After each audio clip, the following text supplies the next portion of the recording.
So, why is the Biden administration selling American oil from the Strategic Petroleum Reserve to China? Joining us now, Senator Tommy Tuberville of the great state of Alabama. Senator Tuberville, thank you, sir. Do we really have to sell China 6 million barrels of oil from our Strategic Petroleum Reserve? Is that really necessary, sir? Well, it's another attack of the Biden administration on American energy, Larry. And, you know, the Americans, people are sitting back and watching President Biden cozy up to the crooks and criminals across the world and trying to buy their oil. But, you know, our oil reserves, the 7 million barrels that's going to China, you know, if we had a mainstream media that was more interested in finding out really what's going on, we could get to the bottom of this. But, you know, Hunter Biden's going to probably be involved. We don't know for sure, but eventually it'll come out. But the American people are paying these high prices, and we're shipping oil to China. It makes no sense, and I think people are going to get tired of it and get tired of it pretty quick, paying $4, $4.50, $5 a gallon for gas. You know, sir, you mentioned Hunter Biden. All right, so there's a lot going on about Hunter Biden and decisions from the federal investigation in Delaware. But this, you know, China's American trading arm, Unipec, which is owned by their nationalized Chinese firm, Sinopec, Hunter Biden did business with both. I mean, that just makes me suspicious. I don't have any facts here. I know there were sales to China. I know the sales were through Unipec and Sinopec. Biden's experience with them, I don't know exactly. But doesn't it make it suspicious to you? Oh, it's very suspicious, and as you said earlier, where there's smoke, there's fire. Yeah. It will come out. It'll eventually come out. But again, it's happening at a time when people in my state of Alabama are really suffering. I mean, they're paying the high prices for fuel, and to use our oil reserves, 1 million barrels a day, and eventually we're going to run out, and we're going to hopefully not need them, but we don't need to be using it to bring down gas 5 cents to 10 cents a gallon. It makes no sense. It doesn't make any factor in terms of a difference when it's $4 to $4.50 a gallon. So it'll all come out in the wash, and hopefully it will sooner than later. But right now we got to worry about this inflation there. The high prices are absolutely killing the people across the country, and the regulations. So you're leading a push for American energy independence, okay? And you want to go, and I think this is so important.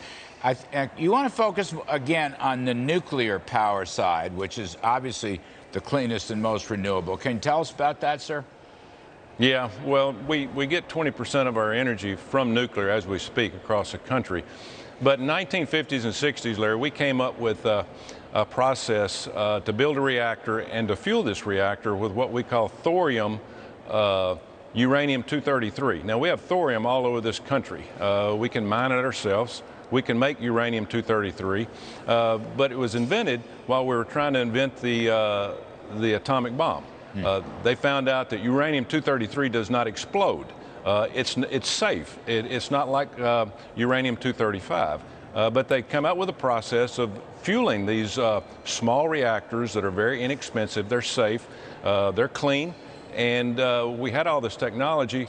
We just dumped it. And back in 2010, President Obama gave all of this technology to China.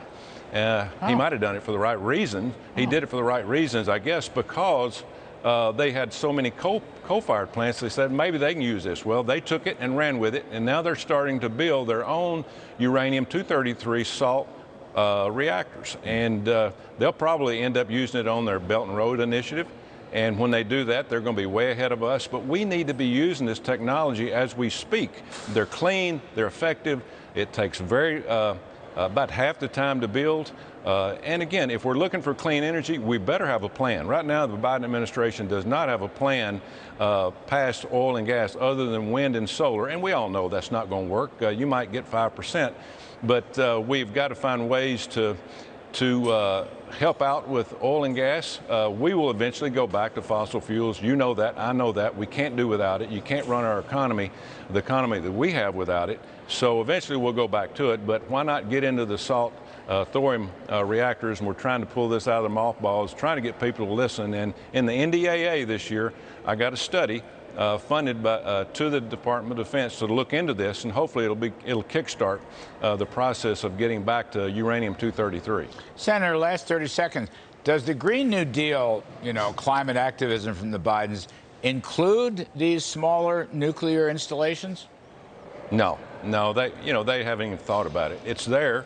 It's been there for years, Larry, but they have no imagination. There was no game plan other than, hey, we're going to get rid of oil and gas. No matter what we have to do. We're going to EV cars. Found out yesterday from a CEO of a car company that we can't hardly build combustion engines in the country now. They're all made in Mexico because they want us to make these EV engines in cars and clear combustion engines completely out of this country and send the manufacturing to Mexico.